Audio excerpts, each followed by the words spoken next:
Hey there, welcome to another episode of Ask Mom and Dad. This is a podcast where a linear thinker and an ADHD human being sit down and try and figure out the world. So that means that we always have a topic in mind, but we rarely ever get to it. But we do go through it and then back around. So we're going to... Okay. You can figure out your which one's opening? the ADHD person and the linear person. I'll give you your first guess. So how are you doing today, Tonya? We're so glad you're here with us, everybody. Say hi. Yeah, there's the clapping. She's so excited to hear people. Isn't it cool? I can turn clapping up and down. That's just going to turn them off and on Without again. asking them Yeah, to but I please can clap also tell a louder. bad joke. Yeah. Interesting. Not that You I ever have use any of toys? that stuff. Is I that what you're just saying? have to push the buttons now and again to acknowledge that I own the equipment to do that stuff. You have a Anyway, few buttons. it's been a crazy couple of weeks. And, by the time this airs, another one will probably transpire. We record these things a little in advance. But what's been on your world? We did the 4th of July holiday stuff, and we survived that. I just pray for the folks who are still working over in Texas to try and recover the losses from the flood and recover from those things there. Yeah, that's going to take a while. It's a long time. A lot of It's going to be a lot of sadness recovery. and a lot of recovery, yeah. So, And then did you hear about the New Mexico one that happened yesterday as well? Almost the exact same thing. Not quite the loss of life. I think they had a little bit more of a warning, but it happened, during the day or whatever. So we're still praying for those. and it goes on. I children mean, they're this trying is to the request this is the and- 6-month trying to anniversary of the recover. fires finally being put out in California, and there's been nearly little to no buildings on it. New builds. They're just flat Yeah, it's things. That's a crazy. little bit of California's issue with having to permit everything 700 years out to do anything. And Feels then like a lot of North tragedy, Carolina's still but- recovering. I mean, it's Yeah. crazy. Feels like a lot of tragedies hit our country specifically lately, and I don't know if we would say if it was, God kind of executing some judgment because we know that that's in His wheelhouse to do, or if it's just the way of weather patterns because sometimes they're just set in motion and happen. The other thing is that God uses these things to awaken us, I think, and to hold us near, but to show us that He's there in the midst of it. That's, I guess, my prayer. But it is interesting how these media access these days keep us so aware of these tragedies and kind of in our face every day. It's a sadness that we have to just deal with, probably maybe even more so than we really ought to have to, because we have to deal with things that are right around us as well. And sometimes that's heavy and hard to deal with, but then, to have to deal with the rest of what we Well, yeah, see and it's going on around interesting us. because, like what you were just saying, we have to be careful about speculating. Speaking of which, right now as we're recording this, there's a thunderstorm brewing outside. So it's like timing on the storm stuff. It's been weird though this summer on the weather front too, because we've had such strange patterns. Well, we could in talk about general. that cloud seeding thing, which might be orchestrated issues, and I haven't but read I on the haven't cloud done any. seeding I haven't thing, done so any I haven't- research on it yeah, either. But I can't speak on that with sounds any. as if it might be messing with God's designs and plans. And we Design know and that order. they try to do that all the time. That's what I'm trying to get at. Yeah, and what I think I was going to reflect on what you were saying a second ago, and just in general, it's very difficult for us as Christians. I know that some people would come out and immediately say the wrath of God. Well, the reality is this is the judgment of God. We don't have prophets coming out and saying this is coming because of this. But the reality is that we live in a broken world, and the wrath of God, we live under withheld wrath. We live under a judgment, a world Right. that's under judgment, and what we experience in this world is minor in comparison of what could be. So while we may experience fluctuations and severities, and we may go through calamities that seem very difficult for those of us who are living through them at the time, when you go out through history since Jesus is coming and gone, and while we wait patiently for Him, there are terrible stories all along the way about loss and recovery. So anyway, that being said, Yep. what else is going on? What's that? So while you were gone over the 4th of July week, I forgot where I was going with that thought. So we're just going to drop that thought and move right on to something else. I printed out a sheet because we talked a little bit about this the other day, and we'll see where this takes us. But first off, before we get into that, is there anything that jumps out at you and that you were thinking about today that you'd like to talk about? Actually, yeah. more It's than raining that. outside Yeah, I'm very hearing heavily. other weird noises, though. I don't think that's got to do with rain. But so I was reading in Second Kings this morning and thought it was an interesting. You and I have been kind of talking about how men's traditions and the things, especially say church buildings and things that people have called sacred, and furniture pieces and such we've had to deal with in this new place we've been, that people have gotten used to, and they're meaningful to the people attending this building. To me, we're trying to shift their thinking from the church being a building and its properties versus the people and who meet there, and the ongoing ministry of the people and their, so there's a mix of both here, I guess. The church building is a place where we meet, so it's great to have that. But anyway, I was reading Second Kings, and I've just hadn't for a while, I guess, noticed it. Maybe I have before, but King Hezekiah and his doing what was right in the sight of God. He's one of the kings that did come back and honor David's, his lineage or line. It says he removed the high places, shattered the sacred pillars, and cut down the Asherah poles, which are all things that specifically God had wanted, the kings to do. And then he broke into pieces the bronze snake that Moses made, for the Israelites had burned incense to it up to that day. He called it Neshutan, just means a bronze thing. Anyway, interesting that up to that point, the Israelites had been using that snake, which was originally, the story was that they were, one of the judgments of God was they were bitten by snakes, and God put the snake told Moses to put the snake up on a pole, and that when they looked at it, they would be healed. So represented God's presence, represented his healing at that moment when they needed it. They would look at it. And of course we know Jesus, the reference that Jesus gave was that if I be lifted up, all men will be drawn to me. And that's the reference point was Moses, just as he referenced, he lifted the snake up in the desert. But interesting to me that Hezekiah needed to pull it back down, because now the people were worshiping it, is what it sounds like. I mean, they were Instead burning of sacred incense. cows, it's sacred snakes. Yeah. Well, there was plenty of sacred cows as well hanging on. But Yep. yeah, just the things that God gives us. Way back in the day, I used to kind of say, you could even make the Bible an idol if you're not careful. The words that God has given us, we should definitely worship. It is him. It is his words to us. But it is true that people take these passages out of context, or they take a verse, or they worship maybe a translation or whatever, and it becomes then a hindrance to God's work instead of what he wants to work through. So anyway, I just found that fascinating this morning. I hadn't really thought too much about the symbolic understanding of things that God uses and how those then become people's focus and near to idol worship. But it's not that it didn't represent God at one time. It was him, that ordained that and had put that place. I don't know. What are your thoughts?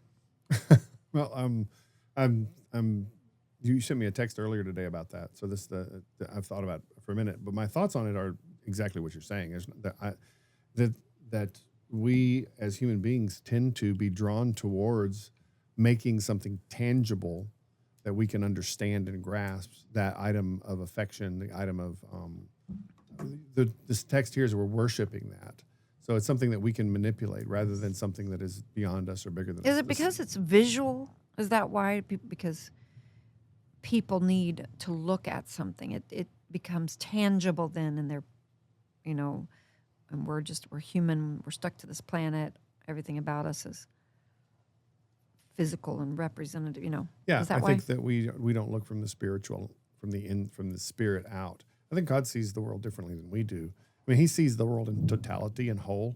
One of the things that was said in Bible study this morning was interesting, was the realization that, the difference between who we are and who God is that God doesn't have any boundaries. There's no limitations to God. We are prisoners of time. This is the way it was brought up. We're prisoners of time. Therefore, we're prisoners of our circumstances. We have to, whatever those things that we encounter, circumstances, things like that, because we don't have the ability to do anything but to go through them. We're bounced around in them a lot. And so who we are and how we're shaped in those situations is oftentimes is nothing we have a lot of liberty and control over. So I can see that playing over into what you're talking about here is that where we have a feel, we grab a hold of things that give us a sense of control, a sense that we have power over it. So, if you've got the snakes on a post, you can grab them at will and you can say whatever you want to say to that and pray to it or whatever. But you have a sense of grasp to that says that this is going to do what I want it to do. And I think we try to make God into our own understanding rather than trust something that's invisible and hard to grasp. Well, and they've had a revelation from God. It was a specific thing, such as like the tablets that Moses had, or the. Sure. So it makes sense to relate that to, oh, that's God, or oh, that's like Him. I don't know if it relates to us carrying around crosses on our necks or us having, Rosary whatever. beads or anything. Or you were wanting to talk about the Sabbath, and it may be a similar idea. God meant the Sabbath to be a specific thing. He gave it to us. He said it's for us. He told us there was a purpose in it, that it would represent Jesus. Eventually, we understand because in Hebrews, God, declares that the Sabbath rest is kind of the ultimate, the eternal, or whatever. Anyway, but we don't. Sometimes we don't revere it enough, and sometimes we revere it a little too much. I think the Seventh-day Adventists have made it into, absolute as it was in the Hebrew text, which was Saturday, Friday to Saturday. I don't know if that's necessary, but the idea of it being for us rather than us using it, like you're saying, as kind of a manipulative tool or something that can be held over people's head, I think that's a little bit bad. I found a really interesting scripture the other day about it, though. I don't know if you want to say anything until I find that. But while you're hunting it up. I think that anything, be it a religious festival or a holiday or an item, can be turned to be used as a means of control. And that's, I'm going to keep going to control because that's really the sin in the Garden of Eden, right? You have Eve being offered authority over her own life, and she takes it. And so that's where it goes. And referring to Genesis 2-3, God doesn't need a Sabbath. And I think, when we look at Jesus, he was baptized, and the things that he told us to do is to, was one of the reasons we don't make baptisms for salvation is Jesus didn't need salvation, but he showed us an example of baptism. I think the same thing is true with God. God did not need to rest. God doesn't. The Bible says in another place, he neither sleeps nor slumbers. He doesn't rest. But it says on the seventh day, God finished his work, and what he had done, he rested on the seventh day from all his work that he had done. So God blessed the seventh day and made it holy because on it, God rested from all the work that he'd done in creation. And the idea there, I think, with rest is that God took back and was satisfied with the work that he'd done. He took time to enjoy the work that he had done. And so when I think about that particular aspect of it, when I don't know, a lot of people that enjoying Sunday, they takes that and mean that they should take the Sabbath or whichever day. We, as Christians, of course, we celebrate on Sunday unless you're a Seventh-day Adventist or a couple of the Saturday worshipers that are out there. That they take the day, and we have the weekend actually because of that. But we take those times just to relax and to enjoy life. And it's little by little that failure to understand that the reason that that we have recreation as well as worship is that we want to honor the fact that God created us not just to labor and toil, but to enjoy creation because God made it for our enjoyment, for our satisfaction. It was a redirect, right? It was a complete stop and remember. Stop. Yeah, and take dwell, a moment right? and breathe in. You can't exhale all the time, or you won't have any air left. You got to breathe in now and again. Well, and I mean to legitimately remember, we have to stop and say, this life's not about me. It's not about work. It's not about whatever happens to be floating our boat at the time, like you said, even recreation. It's great to get rest, but that's not true rest. So it's a time to stop and remember and acknowledge right? That God is Yeah, as a time for who awe. God is and Maybe who awe He's. is a good word to look for there. Yeah. Time to take it and just kind of and remind yourself that even the creation that you're in, the overwhelming presence of it is because of the overwhelmingness of it. Like right now, Yeah. there's a thunderstorm going outside, and we have no control over it, but it gets our attention. We kind of hear something through our. Right now, I don't know if the filters are knocking it out of our microphones, but I can hear it even through my headphones right now, and it stops, and you're just kind of like, ooh, something's, there's a sense of stopping, and nothing like sitting on a porch on a day when the rain's not blowing that hard and watching a thunderstorm in the sunset in the distance, just a sunset and a thunderstorm at the same time. At the same time. It does happen, but nonetheless, yeah. it's really something to stop. So, yeah, that's where that's out. But on the Sabbath thing, I mean, so we just talked a little bit about what does it mean when God rested. But so is it a law? Is it a principle? Is it something that we are commanded to do, or is it something that as Christians we're free to choose to do it or not? Because I think that's a lot of times what we don't understand the value of it. I think it's a little bit of all of it. It's a command because God knows what's best. What do you need? It's also, I just wanted to look that up. It's a reward in some ways, because when we know Him, we are actually rewarded by the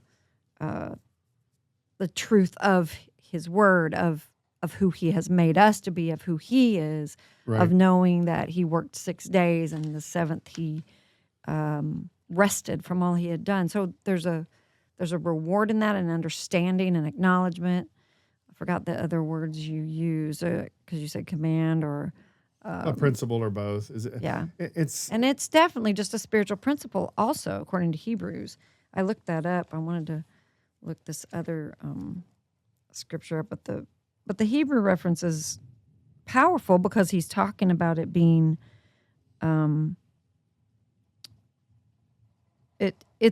it's a place we enter. Let us then make every effort to enter the rest, so that no one will fall into the same pattern of disobedience. So it's supposed to guard us, and that is in preparation.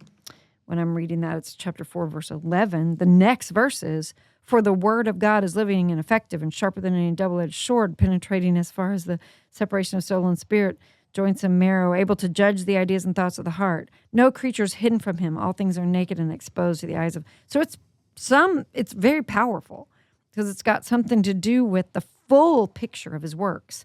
Up back in verse 3, "And yet His works have been finished since the foundation of the world. Somewhere He has spoken about the seventh day in this way, and on the seventh day He rested from all His works." Again, that passage says, "They will never enter my rest, since it remains for some to enter, and who formerly received the good news did not enter because of disobedience." So it's about a mentality of understanding God has done everything for us, and He has finished the work. right. So now when we enter into that thought pattern, we enter into His rest, into obedience. So it's active and passive, which is the scripture I'm trying to look So you're up trying that to say I it's kind of both. didn't write down. It's both a command and Yeah. principle.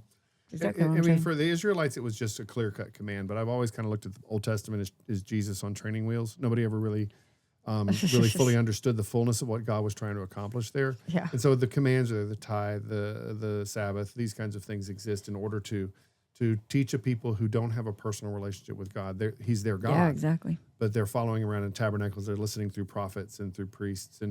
And so we've become according to the New Testament, thanks to Jesus and the Holy Spirit filling Christians, we are now a kingdom of priests. And so we have access to God fully. And so the Sabbath thing, listen to me. The Sabbath, The idea while or it's a the law, truth. I would say that it's a rule to say that we as Christians need to understand that it's for our good. It's Right. it's a thing that we do, because if we don't stop. I was talking to someone today, and I said I'd like to say a lot that Jesus saves you and the church shapes you. And so when we come to church, that's what we do on the Sabbath. We don't come to it's not for eating popcorn and watching movies all day long. It's not for taking a really long nap, although sometimes a good afternoon, really long nap is nice. It's about taking time to reorient your life to God. That's the Sabbath rest, because God is the one who gives us rest. You find what you look for? Yeah, I found it. Well, the whole point though is, it's a gift to us. And I missed what you just said. I was going to comment on it, but I lost it. About it being The shaping us. yeah, What- the what church did you shapes us. The Sabbath exists so that we can we come together so that we can hear the word, that we can be built up and to enjoy the fullness and be reminded of what God is. all Well, I about. think I was going to bounce off of the idea that we have to come to church or we have the specific few things we're supposed to do. Yeah. That's not the point of the Sabbath. I think it's the celebration angle on the Sabbath. And then, of course, we know traditionally, you go home and take naps. So that's the rest of it, I guess. But Yeah. but I think it is interesting because it is probably where we get moving it to the first of the week as a celebration and a begin, because we're celebrating the resurrection. We're making it so that we come together in a worshipful mindset. We have a commemoration of the resurrection. That's, I think, where they changed it, or where Christians decided it was going to be the beginning of the week instead of the end of the week, whatever. A couple different angles on that you can take. But I think it's interesting that God actually, he ordained it that way. And I don't think I've ever seen that until this passage I read just this past week. Leviticus 23 says, the Lord spoke to Moses, tell the Israelites in the 7th month, on the first day of the month, you're to have a day of complete rest, commemoration, and joyful shouting. Yeah. I'm thinking, if you stop at, as humans, if we stop at complete rest, you're just laying in bed all day. You know what comes to my mind when you say that? What? I can't remember what it was, just a movie or something where they just said, no, whatever, just scream, let it all out. I'm going, that's not what this text is talking about. Yeah, but it's also it not. feels good just to cleanse yourself by screaming. Go ahead. It's also not what? I think maybe it's closer to that than it is lay in bed all day, which is where I said when you first read it, it says, have a day of complete rest. Yeah. And there was a time where literally, when they were in the desert, even, that God didn't.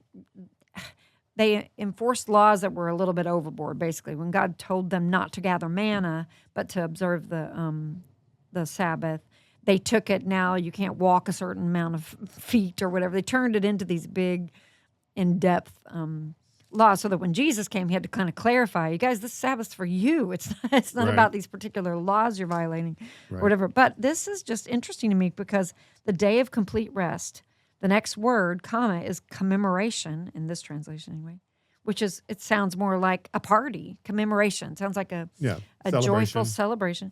And joyful shouting, which, like you just said, is literally a loud burst of celebrative noise, so that we wouldn't think of as stay in your bed all day, because that's how we kind of have morphed that into the secular world in our country, at least.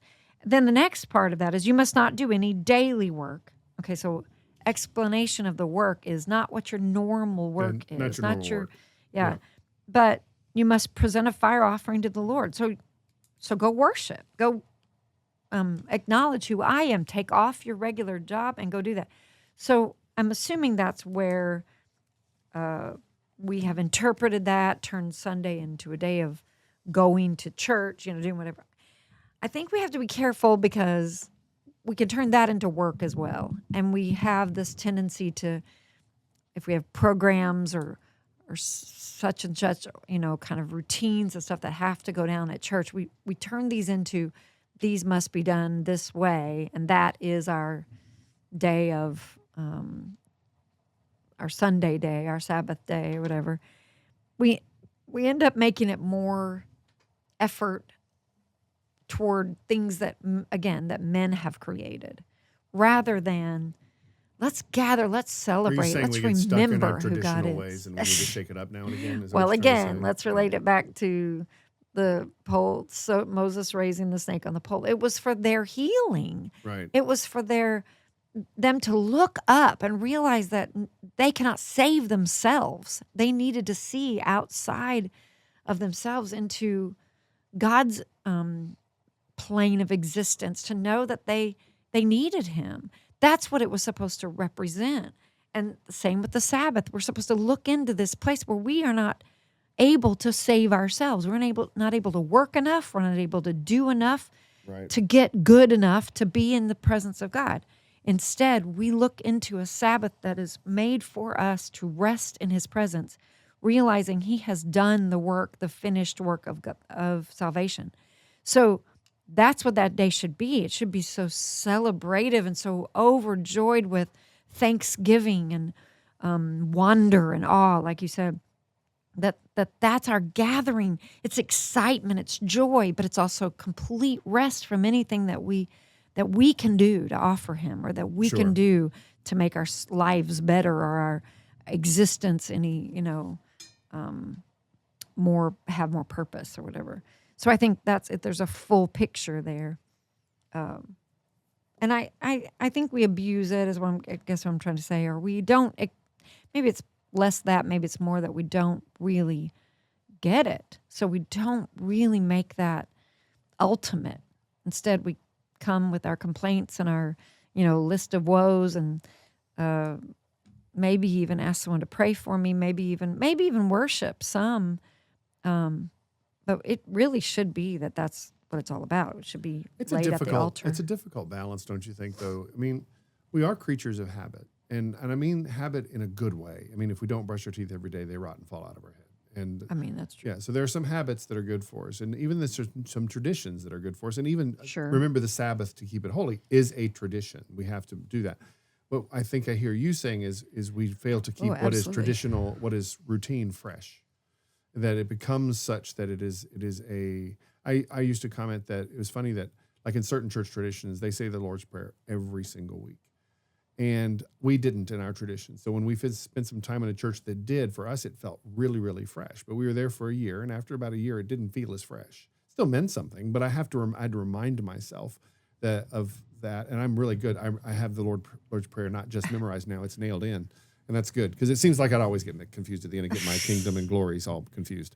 But just That's telling you funny. as a pastor, it's important to understand that I don't know all the scriptures, including the ones everyone else has memorized. I just try to remember something Well, don't admit completely, to that. completely different, so I can make them think I'm smarter than they are. But the Yeah, but I'm not even saying fresh. I'm just saying real. That it means something. When I say That, fresh, and that we come with a joyful spirit. There's so many people who kind of drag themselves to church, or they drag their kids to church, or so and so, sitting in the pews, got all the things to complain about, but barely even a smile. I'm just saying it's supposed to be for our good. but you made a point It's a yesterday when we celebration. were talking about this that kind of argues for the discipline / obedience of this. Sure. That you may be coming to church dragging yourself with the list of what you just gave. It's the world's worst. But out of obedience, you come and you shout and you do that. Absolutely. Well, disciplines and obedience are a part of it. Yeah. But I'm saying even the discipline should be of rejoicing. It should be making yourself rejoice. Literally, it's not that there's not time for mourning, time for, just like Ecclesiastes talk about, there's time for all the different aspects of humanity. But when we come and observe, and I'm talking about coming into a building, if we're coming in to observe the Sabbath, and we're literally trying to rest in God, and he says, come complete rest with a joyful shout, then that means it's going to have some hard work involved to make sure we're shouting and joyful about it, that we are acknowledging who God is and who we are not, how he has saved us, how we cannot save ourselves, how thankful and grateful we are, and how that itself should bring a smile to our face. Okay. The offering, the idea of it should change so you're right, the discipline of it should even change our attitude. So it's a discipline. We're looking to encounter God in the moments. It's Yeah, not exactly. so much, we're not going to church because it's good for us to go to church. We're going to church because it's good to go to church, Right. because you go there to meet with other people who share and to encounter God together. Sabbath is, I was telling someone earlier today, there is no such thing as me and God against the world. God, the first thing God's going to tell you, if you say it's you and me against the world, he's going to go, great. Go find about 10 other people who share the same belief. As a matter of fact, Jesus said, go into all the places, find people and bring them to me. God wants us to be together as Okay, but you're talking about a completely different thing to me. well, I'm going somewhere Right. with it. Okay, go ahead. Is that we're supposed to be coming together and encouraging one another in worshiping God and encountering God together. That's what Sabbath does when believers come together in those moments. We still have a personal aspect of it, but No, that's a sacred assembly, if that's what you're saying. I think that's it's a piece of it. Sacred It's not assembly or the solemn assembly. What are you going to? well this one says work must be done for 6 days, but on the seventh day there must be a Sabbath of complete rest, a sacred assembly.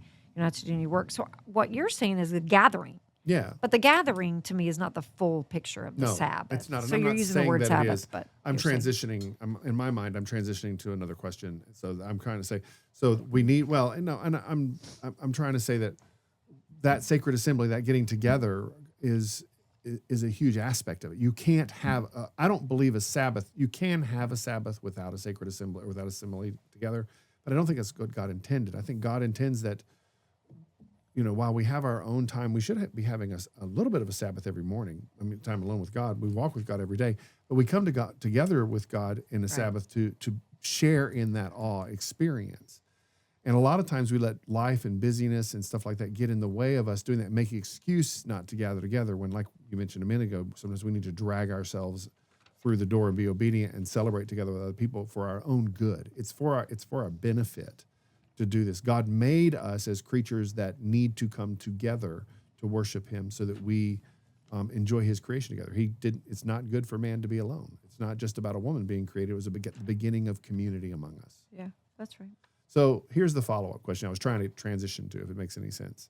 Since this is supposed to be a family, Ask Mom and Dad's the name of the podcast, what do you do when you're over, because you're the one that was usually the overworked mom, and when you're the person's got so many ministry, kids, all these things that are going on, you're trying to make ends meet. Some people even wind up working on Sundays because they are on the Sabbath when they shouldn't be, because they're trying to they think that they need it to make ends meet financially, whatever. What do you do? How do you find Sabbath in craziness? In the world that we live in is demanding that of us all the time. What do you do to find that Sabbath in craziness? Okay. Well, I feel like there's As a parent, I went all over the map there. Yeah, there was a couple Remember, I said different- this is an ADHD and a linear thinker. well, having a podcast. talking about having a job that works on a Sunday. Well, that's got to be an individual conviction, because you cannot. Some jobs, we've talked about this. Some service jobs, some Or beyond us. emergency services. Some of those will work on Sundays. There's nothing they can do much about that. I've always told my kids, if you can, when you start the job, if you can declare that you need Sundays off, and that's your personal conviction, and they can allow it, and it's a good cooperation, and you feel like God wants you still to have that job, whatever, then that's the best time to do that. But then we've got some, like we talked about, some career paths that just doesn't allow that, and you've got to be, The ox in the ditch. you've got to walk career with, paths. and you've got to walk with God to help determine when that steals your ability to lead your family. Is Sure. when I think you have to draw a line. When you're unable to find that Sabbath within your own understanding of your time with the Lord himself by yourself, but also when you're setting an example or leading your family. But the other thing you said was when you've got maybe you've got even a busy morning at church, and you've got a lot of responsibilities.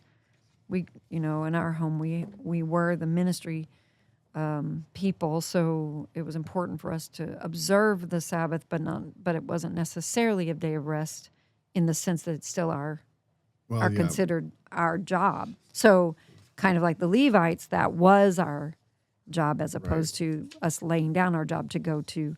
So We work really hard once don't a week relate- to help other people rest. yeah, so I don't relate to someone who maybe has a full-time job and then they come to church on Sunday and also give their time, their teaching, their leading a ministry of some sort. That's an extra, and I do believe God has to be your reserve, your solace, your place of respite when you don't have that responsibility, and it has to be that you're operating under his strength anyway, no matter what. So even like for the ministry, we know Sunday has to be our earliest day. It has to be our day that we start with really relying on Jesus and giving our time to him first in order to be available for the people, because that's going to be taxing. It's going to be demanding. It's going to be that we are there for everyone else. So our time with him has to be set apart and special, and before. So And then as a mom, I felt like that every day. So as far as a Sabbath was for me, it was knowing that getting out of bed, not having the extra sleep was going to be more restful if I could get out of bed and have time with the Lord in the mornings. Literally let Jesus remind me of who I am and refresh my soul so that I could have the strength for the rest of the day to be with my little ones or to bear the responsibility, which again was never complete perfect. It was not a complete perfect. I mean, in other words, I still messed up. I'm still human. I'm still carrying the burdens, but it was survival. Right. So, to some degree, there's answers among that, and I think one of the keys that in my home growing up, my mom did work a regular full-time job, so did my dad, and we still got up on Sundays and went to church. But I watched, particularly my mom really loved that. That was her. You could tell it was her joy to go to church. To be at church brought her a lot of joy. Now, there was never, again, a perfect scenario. There was always people issues and, there's always needs that you can't fill or that people need to fill or whatever. There's always those kinds of things. But I remember trying to pass that on to our kids, to just love going to church, to just want to be there so bad, to want to be with God's people, to want to be where you're able to worship, to look forward to that through the week. And I really kind of think our kids see it that way. And even though they were a part of the ministry, and so it was also our work, it was, required, it was, in a sense, it was demanded, we didn't handle it that way, or we would never have wanted them to see it that way. So that we, bringing them along was also trying to bring them the joy that it was for us, the genuine enjoyment of knowing Jesus. I wanted to bring that out to them. So I guess I'm just saying that would be your goal.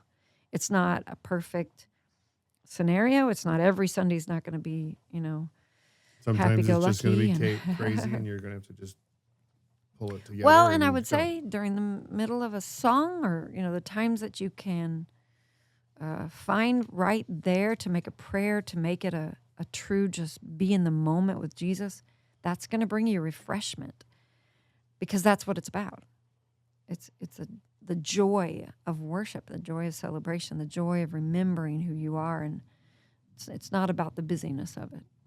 Yeah, no, yeah, we have to engage for the sake of our own.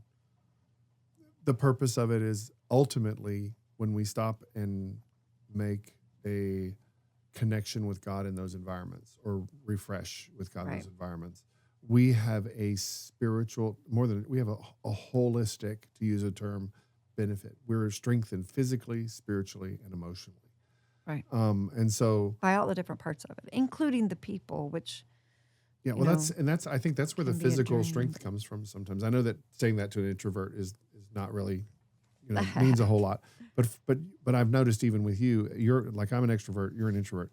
But even as an introvert, you're still strengthened if it's the right content or context within the conversation. If you sit down with people and y'all talk about the scripture, you are charged by that. Sure. Yeah. So even as an introvert, because it's substantive, meaningful conversation versus someone who's just kind of, just dragging the life out of you because they're talking about all the terrible things that are happening in the world and how that's affecting their lives, ruining their kids, and making them feel difficult, and they just want, Well, I think we're being reminded or focusing on hope. Hope empowers. I was literally thinking outside of hope, ourselves. Yeah.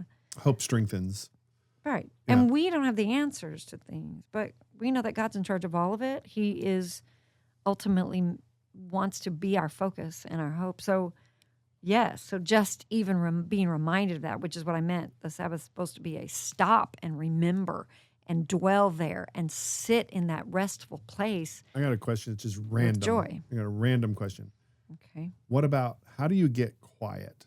What's the benefit of silence in a crazy, noisy world? Because, there is no such thing as silence. I'm talking to someone and I get notifications and news updates constantly in front of me. Even during sermon, it seems like every single Sunday I get a sale popping up on my watch, no less, saying, hey, now's the time to use shop for blah, blah. I'm not going to say who. First of all, shut that down. I keep forgetting about it because it never happens during the week. It only happens when I'm standing up in front of people talking. Yeah. But how do you get quiet in a crazy world? And what's the benefit of it? Well, that's a great question. There are ways you can And go I say and that sit in your too. car and turn everything off and just sit there and quiet. Yeah. Well, that was easier for me, but for you as a mom with thousands of children, sometimes didn't have 2 children can feel like 1,000 if it's just one of those days. Yeah. So when you're dealing with kids constantly hanging on your skirts and asking you questions, how did you Yeah. find quiet moments in those times? How did you Well, find Sabbath in the legitimately, crazy? you have to work at it. Like I was saying, sometimes you get up before they're up, which might be 3 in the morning. Who knows? I know. It depends on your kid. Yeah, I know a lady who did get up at 4 in the morning every day. That was a little much for me. I usually try to get up by 5, but whatever. That's a little bit too early even for some. I remember we've talked about it before. I think the story of, was it Susanna Wesley, who would put a cloth over her face, and tell her kids, Pour apron when over you her see, head. when you see my apron over here, do not bother me. And she had a slew of kids. She had like 11 or 12 kids. Yeah. So I guess there are ways to train them that when you need your quiet, you need your quiet. What happens when you're I quiet? sometimes will go back in my bedroom, close my door, and probably have to lock it if you're with kids. Can't do it in the bathroom. We know that doesn't work. Yeah, because everybody has to go to the bathroom if you're in the bathroom. Right, exactly. So what happens when you're quiet before the Lord like that? Well, for me, it's harder, and I would say probably some people struggle with that too, to just sit there quiet. Now, I've wanted to do that more in these later years, to literally sit outside where I can hear the bugs and the birds. These are the middle years, not the later years. Oh, okay. Where I can hear the bugs or the birds or and literally even maybe some passing traffic doesn't bother. So it's it's a little less the. It's done now. Sorry. Gosh, the outside noise, quote unquote, is more about people noise. To me. Yeah. So I would like to be where, if I need to take a walk into a place where it's quiet, a safe place, a place where maybe it's your backyard, maybe it's whatever, where you can literally just, because nature still can remind you of God and His presence. I love to be out in the, maybe on the porch in the dark, where I can just look up at the stars, or maybe even just into the clouds. So there are times to literally find quiet like that. But like you were saying, I think the most important thing is to shut off the outside disturbances that bring the world into your space. Right. See as much as you can a place or a time or a moment where you can shut that all out. Now, with little ones, it is difficult. If they're able to nap, or if you can teach them, even we used to have quiet time or rest time, so that the littlest ones who were actually napping, then the medium ones who were maybe past napping age, but they could sit with their Bibles, or they could close their eyes for a little while, or they could even just, read something quietly. You're teaching them even to take that space and time and be quiet. It was good for me. And, whether you fall asleep or not, who was it? Brother Stanley that used to say, even falling asleep like that in the Lord is more peaceful than trying to. It means you truly got your mind sit still. Because for me, quiet isn't the noise around me. I have my times alone with God in noisy places, because it's just white noise to me. Right. Mine's getting my mind to be quiet. Your mind quiet, yeah. Yeah, Hannah struggles with that too. She's talked about having something that's white noise on this angle so that your mind can focus over here. Is that what you're saying? Like a noisy quiet. Yeah, and so to bring it back to Sabbath briefly, when we come into a worship situation, and we talked about routines, those structures help to bring our minds to center, because we're following through that, and that actually it's a benefit, and it helps to still us by putting us in an ADHD guy like me to focus into on. a linear thought. It's the reason I teach from an outline. It gets me focused on. So there's something about corporate worship when you come together that says, here's a pattern to follow, and you'll experience God within this pattern.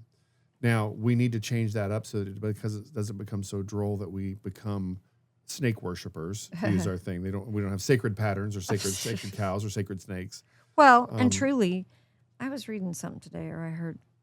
But some aspects of routine, I think, matters. Because even the songs we sing, the things we do that are similar, they become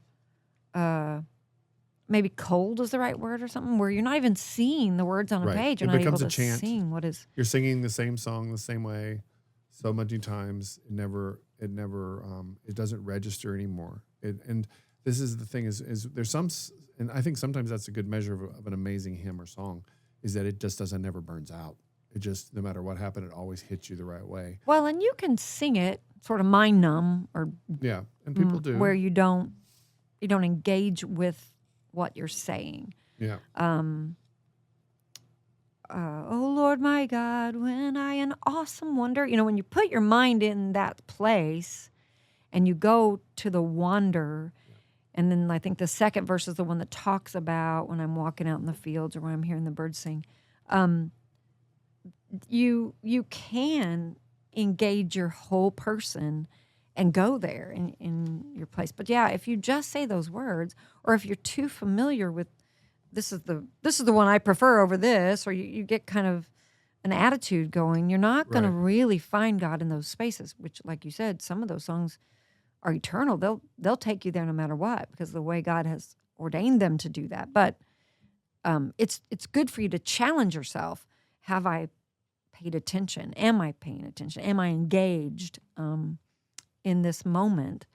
In this, and then what does God want me to do with that? Right. Because a part of Sabbath, or I would think it is to be restfully hearing God's voice, and then being obedient to that, so that you know what this week is about. You've been reset in your mind to think, now I can go back, whatever, to work, to the children, to whatever, to have with the right attitude, with the right sense of God's presence, with the next agenda of what honoring God would look like, rather than my own. So let me close our episode out by asking you one more final thought question to throw to you. What happens if we ignore a Sabbath to us? Is it something God's going to come after us and say, I cannot believe you ignored the Sabbath? What's the result of ignoring the Sabbath? No, the saddest thing to me is it becomes a habit. Ignoring it? So a couple different angles on this again.